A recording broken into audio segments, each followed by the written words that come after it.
The Blasphemous 2 DLC is out, ladies and gentlemen, and let me just say, it's got me bricked up. That's right, and with it, we have 2 more bosses to rank with the rest. Don't forget to check out my Blasphemous 1 and 2 boss tier list video in the comments. Let's get right into it. Number 1, Suor Cautiva del Silencio, or as she is better known, Our Lady of the Charred Visage's hotter sister. I am ashamed to say, my predictions about this boss were not entirely true. Seeing the snowy environment, I thought we would be returning home to where the olive trees wither. This is not the case, for the penitent's journey takes us through brand new places in search of the fabled Mea Culpa. Well, it ain't here, Gooners. Instead, we have Our Lady of the Charred Visage 2.0. This boss took me 3 painful, taint-tearing tries to figure out how I was damaging this monstrosity, then to apply my craft to take the captive sister to Spanktown. Visual design of this boss is fantastic, and the music is absolute top tier. Dealing with the chaos unfolding on screen is about as exhilarating as trying to get your waiter to bring you a cup of water at your local Red Lobster. You gotta really want it, folks. For being a projectile wall boss, you will need reflexes faster than my body's reaction to gluten to survive. If I haven't made it clear, this is an absolute S tier, rivaling the excitement of Eviterno with superior visual design. Suor Cautiva del Silencio was my absolute DLC highlight and number 1 nominee for Video Game Waifu of 2024. And number 2, Brother Asterion.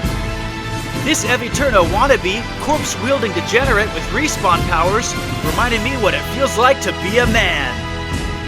El Penitente got his cake beat 7 or 8 times by Asterion's second encounter, which I will be primarily ranking since you fight him twice. This boy has more delayed attacks than Margit the Fell Omen. Unlike Eviterno, your parries against Asterion don't mean a whole lot. This one feels a lot less like a Sekiro fight, as I described the Father of Penitence. The back and forth rhythmic duel lost to the sound of Asterion ignoring your parries and attacks. With an arsenal of long-lasting projectile attacks, these can stack in a way that makes them near impossible to dodge. Asterion, like playing Star Wars Outlaws, was not my most enjoyable thing I've done this year, but it did provide a good challenge. Great visuals and another incredible boss OST. I think I have to give the brother a B, among other good but not remarkable bosses.